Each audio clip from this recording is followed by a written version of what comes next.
हरिपुर गांव में एक दर्जी मोहनलाल रहता है। वो बहुत ही गरीब होता है और गांव वालों के कपड़े सिलाई करके अपने घर की रोटी पूरी करता है। उसकी एक बेटी होती है, वो भी अपने बाप के साथ काम में उसकी मदद करती है। एक दिन दोनों बाप बेटी काम में मसरूफ होते हैं कि गांव में से एक आदमी उनके पास आता है और आके कहता है। और भाई मोहनलाल, कैसे हो? क्या हाल है तुम्हारा? क्या बात है, हर वक्त काम में ही लगे रहते हो। कभी आराम भी किया करो। अरे भाई, क्या करूं, अपना और अपने घर वालों का पेट भी तो पालना है, इसलिए काम तो करना ही पड़ेगा। और फिर बेटी की शादी करनी है, इसके लिए पैसे जमा कर रहा हूँ। अरे मोहन भाई, एक बात कहूँ, बुरा मत मान लीजिएगा। आजकल सामने रंग वाली लड़कियों को कोई अपने घर की बहू नहीं बनाता। चले, कोई बात नहीं, कोई ना कोई रिश्ता मिल ही जाएगा आपकी बेटी को। मोहनलाल ये बात सुनकर थोड़ा गमजदा हो जाता है। फिर वो अपनी बेटी से कहता है। बेटा, तुम फिक्र मत करो, मैं तुम्हारे लिए अच्छा लड़का तलाश करूंगा। मैंने साथ वाले शर्मा जी से भी बात की है रिश्ते की। तुम फिक्र मत किया करो, तुम्हारा बाप है ना। मोहनलाल जिस इलाके में रहता है, उस इलाके के बादशाह के बेटे का जन्मदिन होता है। वो हर जगह ऐलान करवाता है कि इस जश्न में गांव का हर शख्स शामिल होगा और वो अपनी शादी के लिए लड़की भी पसंद करेगा। बेटा, मेरी तबीयत नहीं ठीक, बादशाह के बेटे का जन्मदिन है, अब उनका हुक्म तो मानना ही पड़ेगा। तुम चली जाना, मैं नहीं जा पाऊंगा। पिताजी ठीक है, मैं चली जाऊंगी, पर मैं राजकुमार के लिए गिफ्ट लेकर जाऊंगी। बेटा, हम दर्जी हैं, हमारा काम लोगों के कपड़े सिलाई करना है और हम गरीब भी हैं, तो हम कोई कीमती चीज तो नहीं लेके जा सकते। तो ऐसा करो, राजकुमार के लिए तुम कोई ड्रेस ही तैयार कर लो। ठीक है पिताजी, जैसे आप कहते हो। मोहनलाल की बेटी पूरी रात लगाकर राजकुमार के लिए ड्रेस तैयार करती है। सुबह जब मोहनलाल की बेटी सीता बादशाह के महल पहुंचती है तो वहां पर बहुत से लोग आए होते हैं, जिनके पास बहुत कीमती तोहफे होते हैं। सीता उनको देखकर अपने दिल में कहती है। यहाँ पर तो बहुत अमीर लोग आए हुए हैं, पता नहीं राजकुमार को मेरी ड्रेस पसंद आएगी भी कि नहीं। चलो ऐसा करती हूँ, ये बादशाह के कमरे में ही रख देती हूँ। सीता वो ड्रेस जो उसने सारी रात मेहनत करके तैयार किया होता है उसको राजकुमार के कमरे में रख देती है। उसी दौरान सीता का कान की एक बाली वहां पे गिर जाती है, जिसका सीता को पता भी नहीं चलता। रात को राजकुमार जब अपने कमरे में आता है तो वो देखता है कि किसी ने एक तोहफा उसके कमरे में रखा हुआ है। राजकुमार इसको खोलता है तो उसे वो ड्रेस बहुत पसंद आता है। अरे, ये तो बहुत ही अच्छा तोहफा है, पर यहाँ किसने रखा? कौन इतना अच्छे तोहफे को यहाँ रख कर चला गया और मुझे पता भी नहीं? ये बाली किसकी है? हो सकता है कि उसी की हो जिसने ये तोहफा कमरे में रखा हो। राजकुमार उस बाली को पकड़ लेता है और कई दिन तक उसे तलाश करता है, लेकिन उसे नहीं पता चलता ये बाली किसकी है। फिर वो दोबारा इलाके में ऐलान करवाता है कि हर वो शख्स जो राजकुमार के जन्मदिन पर आया था बिल्कुल उसी तरह तैयार होकर आए, ना कोई चीज कम ना कोई ज्यादा हो, बिल्कुल उसी तरह ही आए जिस तरह उस दिन आया था। ये खबर मोहनलाल की बेटी सीता तक भी पहुंच जाती है। अब मैं क्या करूँ, मेरी तो एक बाली भी कहीं गुम हो गई है और बादशाह ने ऐलान करवाया है बिल्कुल उसी तरह तैयार होकर आना है। चलो एक बाली के साथ ही चली जाती हूँ। जब सब लोग महल में आते हैं तो राजकुमार हर एक के कान की बाली पर नजर डालता है। उसे वो लड़की कहीं नहीं मिलती। कुछ देर बाद सीता जब आती है तो राजकुमार की नजर उस पर पड़ती है तो उसके कान में एक बाली होती है। वो फौरन उसे अपने पास बुलाता है। उसे पता चल जाता है कि ये वही लड़की है। ये क्या, राजकुमार मुझे क्यों बुला रहे हैं? और उन्होंने मेरी तैयार करदा ड्रेस भी पहनी हुई है। कहीं मेरी ड्रेस में कोई नुक्स तो नहीं जो राजकुमार सिर्फ मुझे ही बुला रहे हैं और किसी को नहीं बुलाया। तुम इतनी अच्छी ड्रेस कमरे में क्यों रख दी थी? सब लोगों ने मुझे खुद तोहफे दिए थे, तुमने अपना तोहफा कमरे में रख दिया और मुझे पता भी नहीं चलने दिया कि तोहफा किसने दिया है। राजकुमार, हम गरीब लोग हैं और यहाँ पर तो बहुत अमीर अमीर लोग आए हुए थे।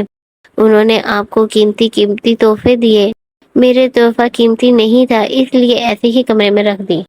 राजकुमार उसके दिल के ख्यालात को भांप लेता है। उसे वो लड़की की ये अदाएं पसंद आ जाती हैं।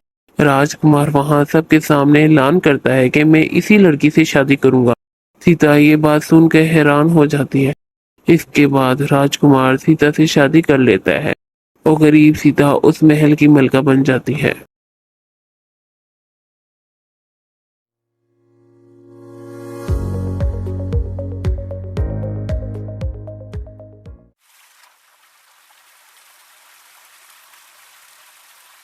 अरे ये नदी से कैसी आवाज आ रही है?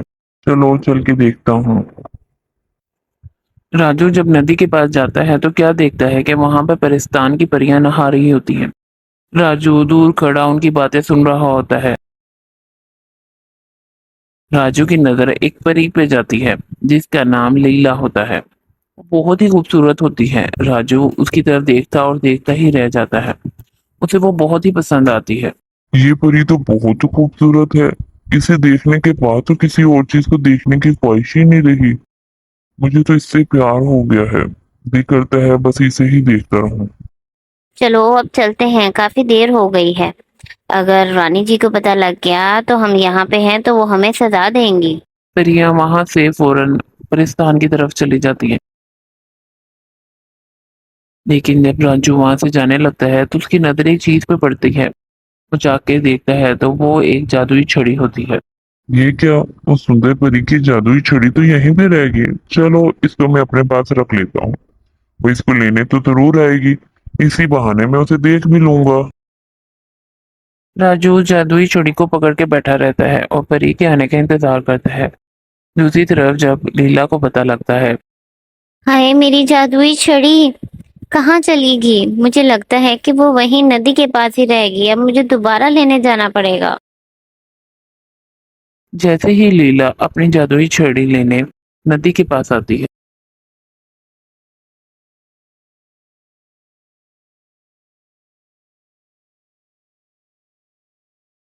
ये कौन है जिसने मेरी जादुई छड़ी पकड़ी हुई है? ये मेरी जादुई छड़ी है, आप मुझे वापस कर दें। मैं आपका ही इंतजार कर रहा था। ये लीजिए आपकी जादुई छड़ी। राजू लीला को वो जादुई छड़ी दे देता है। फिर दोनों कुछ देर बैठ के आपस में बातें करते हैं। फिर लीला वापस परिस्तान चली जाती है। रात को राजू जब सोने लगता है तो उसके जहन में बार बार वो परी आती है। मैं क्या करूं? मेरा दिल करता है कि मैं बस उस परी के पास ही बैठा बातें करता रहूं।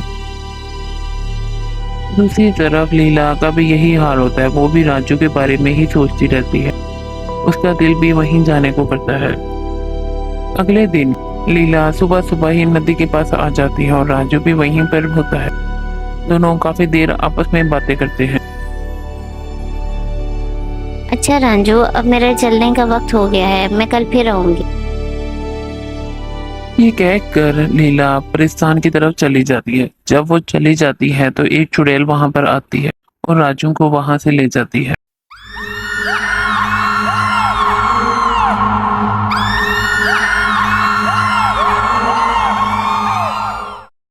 कई दिन गुजर जाते हैं। परी रोजाना नदी के पास आती लेकिन राजू वहां पर नहीं होता। वो बहुत दिन तक वहां पर आती पर राजू का कोई अता पता नहीं होता। ये राजू कहाँ है और क्यों नहीं आ रहा? चलो मैं अपने जादू से पता करती हूँ। अरे ये क्या, इसको तो चुड़ैल ने पकड़ा हुआ है। ये तो वही है जिसने मेरी मम्मा को भी मारा था। मैं इसका कैसे मुकाबला करूंगी? ये तो बहुत ताकतवर है। परी रानी से ही अब तो बात करनी पड़ेगी।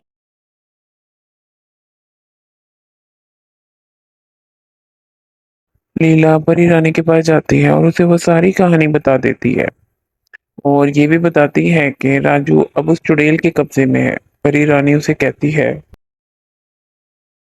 वो चुड़ैल बहुत खतरनाक है, उसका मुकाबला तो तुम्हारी मम्मा भी नहीं कर सकी थी और उसकी भी जान चली गई। अब तुम उसका मुकाबला नहीं कर सकती।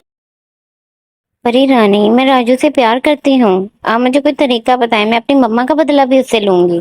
एक तरीका है, पर तुम अपनी सारी जादुई ताकत खो बैठोगी और तुम कभी भी परेशान में नहीं आ पाओगी। तुम एक नॉर्मल इंसान बन जाओगी। परी रानी, आप मुझे बताएं, मुझे क्या करना होगा? मैं तैयार हूँ। ठीक है, तो तुम्हें उस चुड़ैल के अंदर अपनी सारी शक्तियां डालनी होंगी। इस तरह उसके अंदर अपनी और तुम्हारी शक्तियां दोनों बहुत ज्यादा हो जाएंगी और वो इतनी ताकत नहीं बर्दाश्त कर सकेगी और मर जाएगी। लीला उस गुफा में जाती है जहाँ राजू को कैद किया होता है।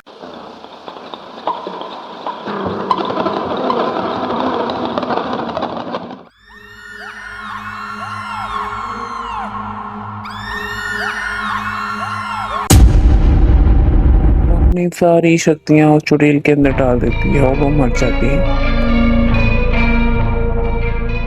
इसके बाद वो नॉर्मल इंसान बन जाती है और राजू के साथ शादी करके राजू के साथ हंसी खुशी रहना शुरू कर देती है।